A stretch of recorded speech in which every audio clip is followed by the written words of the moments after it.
What are we discussing on today's Locked on Diamondbacks podcast? Can this year's D-backs corner infield actually be better than last season's? And is Merrill Kelly once again the forgotten man on this D-backs roster?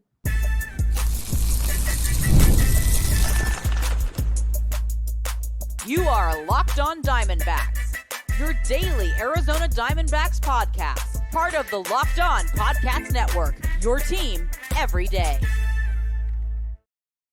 Welcome into the Locked on Diamondbacks podcast, part of the Locked on Podcast Network, your team every day. You're listening to who? The always charismatic host of this podcast, Millard Thomas, multimedia journalist, and I'm a graphic designer. So please go check out my website, millardthomas24.myportfolio.com. On there you can see all my latest work, from my packages to my articles to my photos and my graphic design.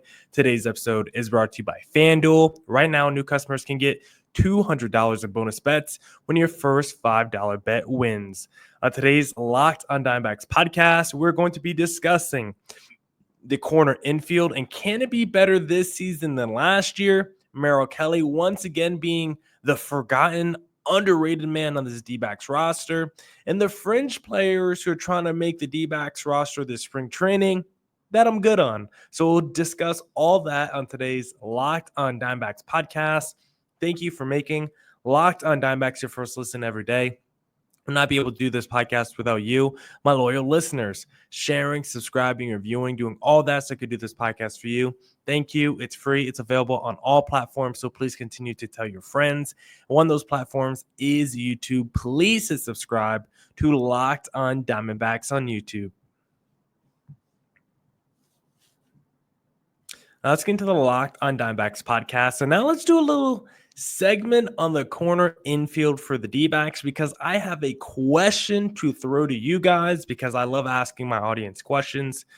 Can this year's D-backs infield be more productive than last season's? And that sounds kind of crazy when asking the question on its head because, of course, we know D-backs lost first baseman Christian Walker, who's been one of their most steady contributors over the last few years, coming off a really good season where if he didn't get hurt, he had 26 home runs in 130 games. Looked like he was maybe going to hit like 30, 35 home runs, right? Eugenio Suarez still finished the season with a 30 home run, 100 RBI campaign.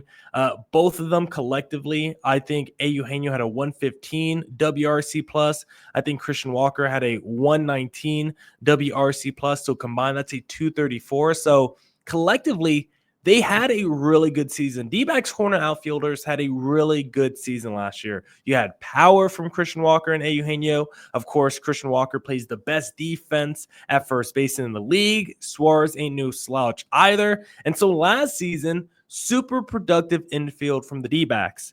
But entering 2025, I actually believe the D-backs ceiling from their corner infield might even be higher. And it sounds crazy to say, but I think it's really because Josh Naylor offensively, and when I say this year's corner infield could be more productive than last year, I'm mainly talking about the offense because last year's group is probably more well-balanced because of Walker's defense. Naylor, not the same player defensively, but from a production standpoint, I actually think this year's corner infield is going to be even more productive than last season's because Josh Naylor quietly is a very effective first baseman offensively and has quietly really produced the last few years for the Cleveland Guardians. And he's done it in two different ways. The first way in 2023, he did it through the high average, high OPS, a 308 average of 2023, 842 OPS. And it's because he's got great plate discipline, still had 97 ribbies in 23. He only had 17 home runs. So when you look at his 23 campaign, great at plate discipline, great at hitting for average, contact, getting on base, still provided pop, 31 doubles, 17 home runs, still provided pop, but not that elite over the fence power. But then you look at 2024, and he had the 31 home runs. He had the 108 RBIs. Average dipped down to 243. OPS dipped down to 776. But the point I'm trying to make is, what if you get the best version of Josh Naylor from 23 and 24, where he's a 300 hitter, but can also hit 30 home runs, also get 100 RBIs? Now that version of Josh Naylor that we're talking about, that is a different level of player and probably a more effective player than even what we've seen from Christian Walker, because as good as Christian Walker has been during his time with the D-backs, and he's been a very effective player, of course, better than effective. I mean, he's played like an all-star. He's been a 30 home run, 100 RBI, 800 OPS guy, essentially like the last 3 seasons, right? He's been really good for the D-backs. And even with that being said, when we look at the WRC plus of Christian Walker, 119 in 2024, 119 in 2023, 122 in 2022. And compare that to a Josh Naylor. Last season, 118. 2023, 127. 2022, 118. So the last 3 seasons of Josh Naylor compared to the last 3 seasons of Christian Walker, they're just not neck and neck. They are essentially identical, with Josh Naylor slightly outweighing Christian Walker in that WRC plus. So technically, you can make the argument right now, D-backs are getting an offensive upgrade at first base over Christian Walker. And then the other part of this equation, I think 2025 Eugenio Suarez is going to be better than 2024 Suarez, because I have this feeling that the second half that we saw from Suarez in 2024 will continue entering 2025. And I don't think he's going to miss a beat. I think that 30 home run, 100 RBI campaign we saw from Suarez, I think it's going to go up a level. I think we're going to see pre-pandemic numbers from Eugenio, which sounds crazy, but the second half of last season, if you extrapolate that over the course of a full season, it's a monstrous year, and it's a year reminiscent of what he used to do pre-pandemic. 2019, 49 home runs, 103 ribbies, 270 average, 930 OPS. 2018, 34 bombs, 104 ribbies, 283 average, 892 OPS. Like, he was getting MVP votes. He was a monster threat from the power standpoint, OPS standpoint. And I think that version of Eugenio, that version that collected MVP votes, I think he might be coming back up this season, because you look at his spring training numbers with, of course, Josh Naylor as well. But it feels like Eugenio, ever since the second half started last season, it feels like something clicked with him, and it doesn't look like he's missed a step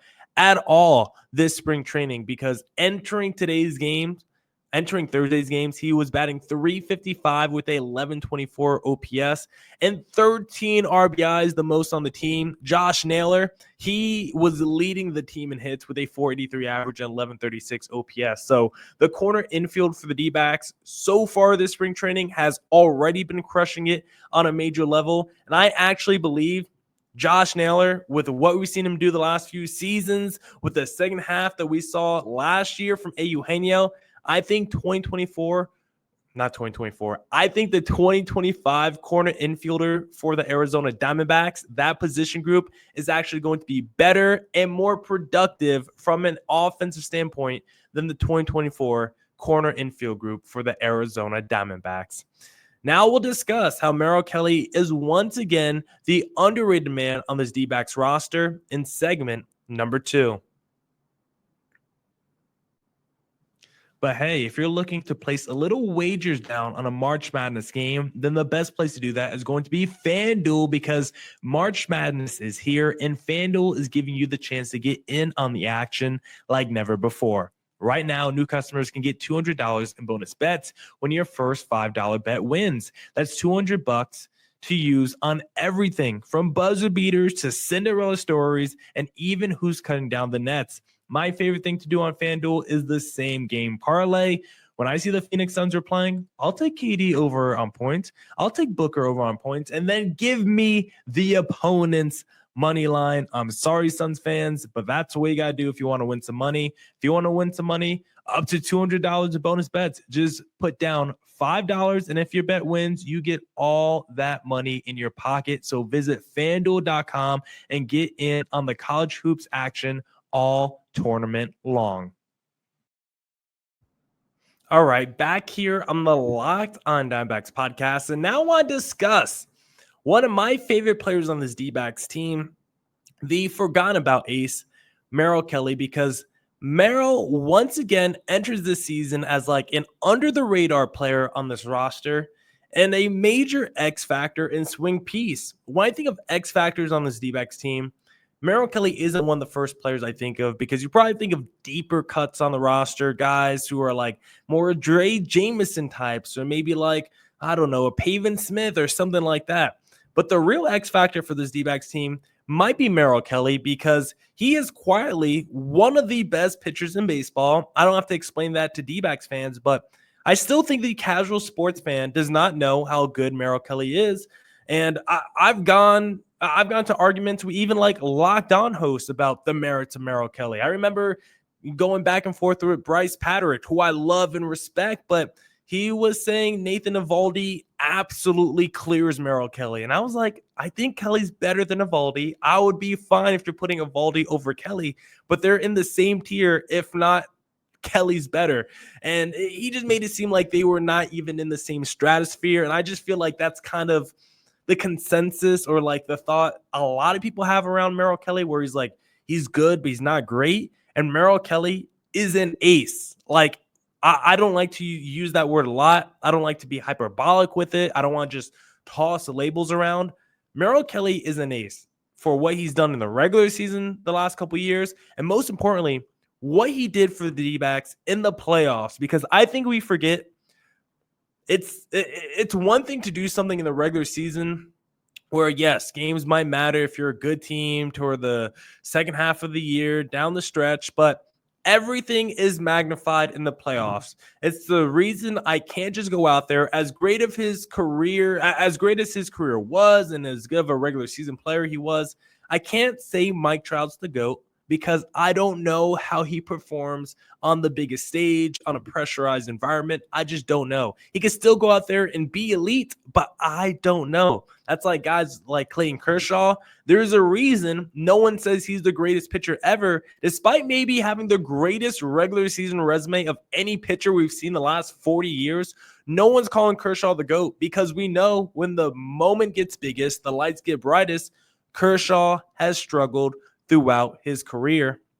And for Merrill Kelly, I call him an ace because he's been great in the regular season the last couple of years. And then in 2023, he stepped up. His first time in the postseason, got even better, went up to another level. And so when you look like a frontline starter in the regular season and then look like one of the 5 best pitchers in the postseason when you get there, yes, you're going to be called an ace. And entering 2025, Merrill Kelly once again enters this D-back season as the forgotten about ace, as the underrated part of this D-backs roster, because the last season it was kind of forgotten about for a lot of people because Merrill Kelly got hurt pretty early in the year. And so people kind of have like this sour taste with how last season ended for Merrill Kelly because after he came back from injury, he just never looked right. His last start of the season, he gave up 5 earned runs against the San Diego Padres September 27th when the D-backs were fighting for the postseason. You look at his numbers in August, they were pretty bad after injury. He started to get back in a groove after that no one likes to discuss. But because he came back from injury, looked bad, and then his final start of the season when the D-backs were crawling and scratching to get into the postseason, had a stinker against the Padres. I think for the casual fan, it left a bad taste in their mouth of what the season of the kind of season that Merrill Kelly had in 2024. And I'm just here to remind folks, before he got hurt last season, when you go through the first 4 starts of Kelly's game log last year, 6 2/3, 1 earned run, 7 innings, 2 earned runs, 6 innings, 2 earned runs, 5 innings, 1 earned run. He was dominant those first 4 starts.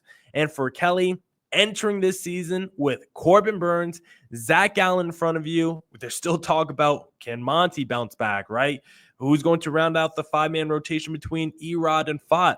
It feels like no one is talking about Merrill Kelly, a guy who only pitched 73 innings last season due to injury, a guy who was a 3.3 ERA guy the last 2 seasons when he was fully healthy, a guy when you look at his postseason numbers from 2023, absolutely carried this rotation. 24 innings pitched, 6 earned runs for a 2.25 ERA in the playoffs, and yet no one is discussing this guy as the swing piece for this D-backs team this upcoming season, the comeback player for this D-backs team this upcoming season. There's a lot of talk about, can Monty bounce back? There's talks about how much Corbin Burns is going to help out this rotation, right? But there's not a lot of talk about how Merrill Kelly missed more than half the season last year, was never healthy, and how he's been one of the most consistent contributors in the majors over the last couple of years. There's not many guys, when you look at his numbers from 2022 and 2023, the consistency from start to start, what you're going to get. Merrill Kelly, 5 to 7 innings of quality baseball, right? 3 earned runs or less. He's going to go out there and he's going to just look really good. Is he an overpowering pitcher? No, Merrill Kelly's not going to go out there and throw 98, 99, but he has supreme command, supreme control, and it's why he is a true front line pitcher for this D-backs staff. And if anybody else in baseball ripped the name off the back of the jersey, if they put up the stats Merrill Kelly has, they would for sure at least get one Cy Young vote throughout their career. I'm not saying they would win the Cy Young, but you would look at their baseball reference and be like, oh, that guy, player X, finished 13th in Cy Young voting in 2023. Oh, that makes sense. He had 200 innings pitched. He had a 3.37 ERA. That makes sense. That guy should have gotten at least one Cy Young vote. Nope, not from Merrill Kelly. 2022, 2023, over 30 start sheet season, around 9 strikeouts per 9 innings, around a 3.3 ERA. Anybody else in baseball gets at least a 10th place finish in Cy Young voting. Not Merrill Kelly, because he is not name brand like the other pitchers in baseball. And because of that, I think it's actually an advantage for the D-backs. I actually like the fact that Merrill Kelly gets overlooked, gets disrespected, because when you go into these games against these casual fans, it's like, oh, we got a game against Merrill Kelly today. I don't even know who that is. That should be easy. Then they watch the game. It's like, oh my God, my lineup was just dominated for 7 innings of 2 earned run ball. How was this possible by some guy who was signed in 2019, drafted in 2010, went overseas, came back? Like, how is this guy dominating my team? Because you don't watch baseball. Merrill Kelly has turned into one of the best weapons at pitcher in the sport over the last couple years. And once again, Merrill Kelly enters 2025 as the forgotten about ace in this D-backs team. Yes, the rotation is loaded with guys like Corbin Burns, Zach Gallen, Fott, Erod, but don't be surprised if from start to start, Merrill Kelly once again feels like the most consistent guy in the D-backs rotation. Now we'll discuss some fringe players who are trying to make the D-backs active roster this spring training that I'm good on. We'll discuss that in segment number 3.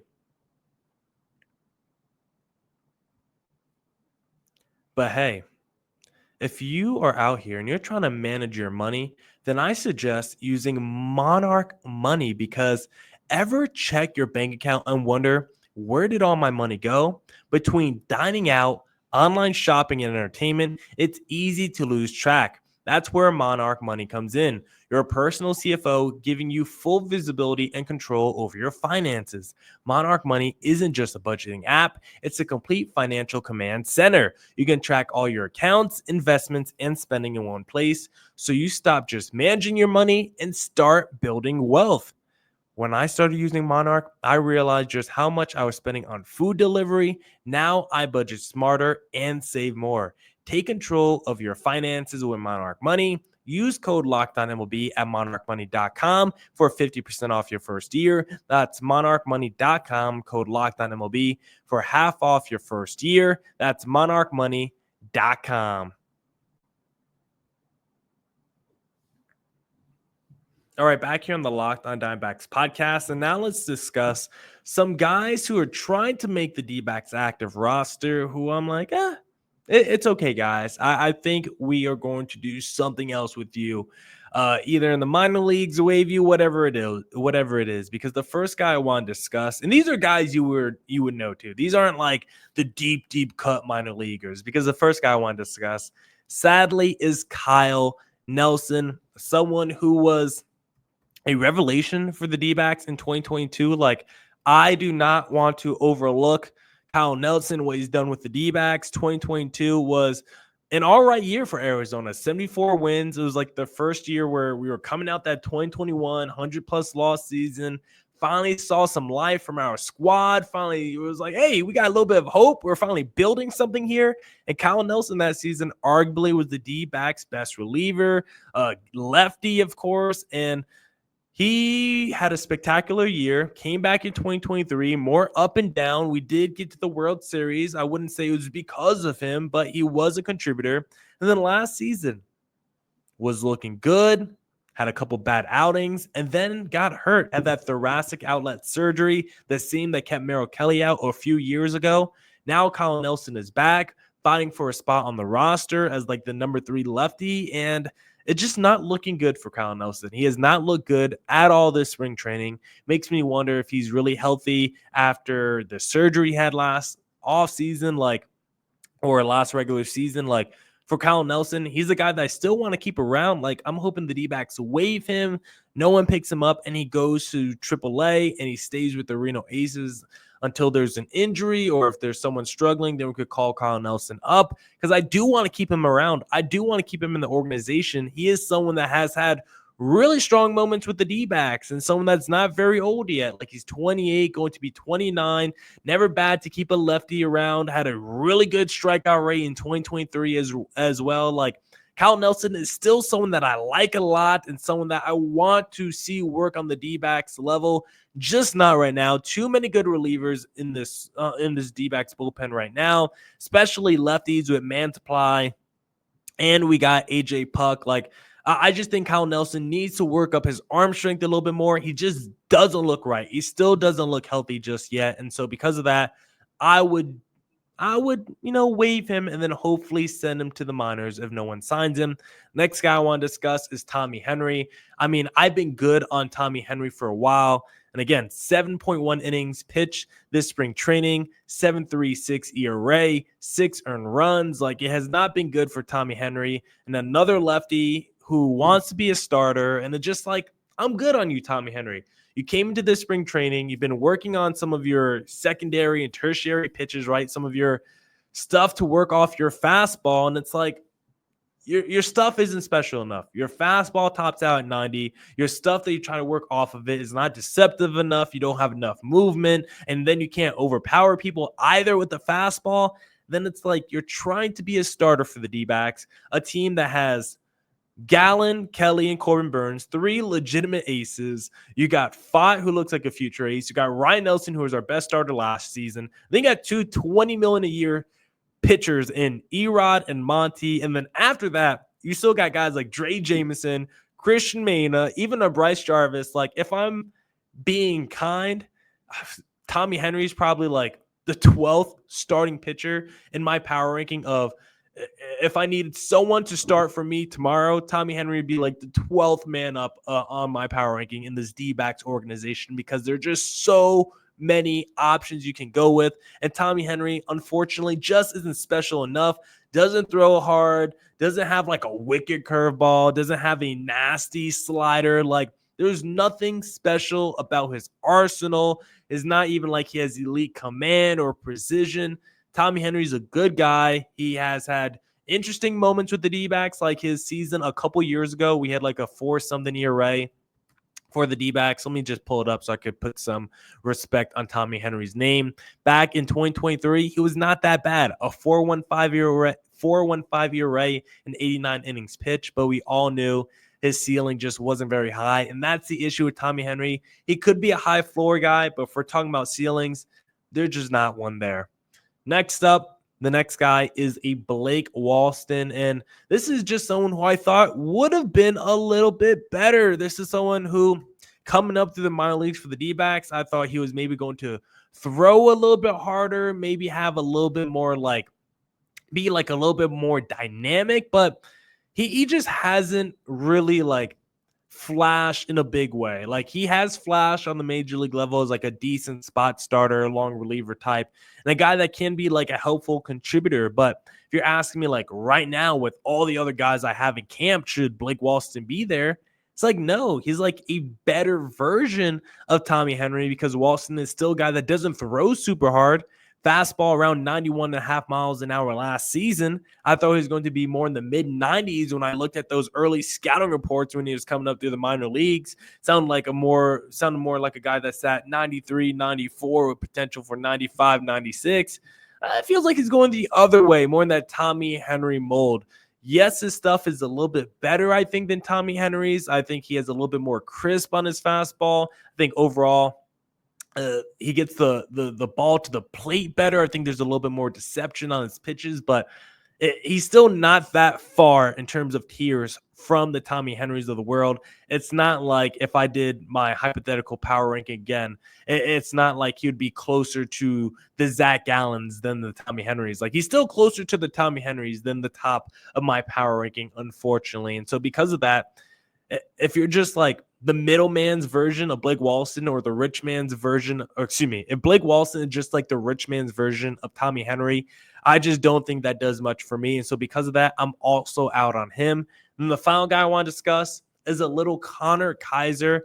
And it's mostly just because there's so many better options. Like, Connor Kaiser is a guy who is a third-round pick from the Pittsburgh Pirates, who has barely played. Like, he was drafted by the Pirates, played for the Rockies in 2023. And the big reason why I'm out on Connor Kaiser is because I never gone on a Baseball Reference before, looked at the positions, and it said shortstop, and then the second position, it says pinch runner. When your full-time position is pinch runner, I just don't think you're going to be a helpful contributor. We got guys like Jordan Lawler, got Blaze Alexander, we got Garrett Hampson. Like, there are just so many better options already in this D-backs camp that could provide speed or defense or a little bat work. And it's like, what does Connor Kaiser provide for me? Really nothing. And because of that, I'm going to be out on the Kyle Nelsons, the Tommy Henrys, the Blake Walstons, and the Connor Kaisers this spring training. Now, that's it for this edition of the Locked on Diamondbacks podcast. Come back tomorrow. Not tomorrow. Come back next week for more Diamondbacks news coverage and insight. And going forward, I'm going to make the Friday podcast a mailbag. I record these on Thursday night, so get your questions into me before Friday. Get it into me Thursday morning so I can record these shows, and then I can answer all your questions heading into the weekend. I'll start reminding you guys at the beginning of the podcast so you can get your questions into me, but start percolating. Just drop them in on the YouTube comment section. Reach out to me on Twitter at CareerThomas24, or look up Locked on Diamondbacks, both Twitter and Instagram, for the podcast handle. And please send me your questions every Friday going forward. It's something I want to do once the regular season hits, a little mailbag Friday. So please send me your questions. And as always, stay safe, stay healthy. Doses.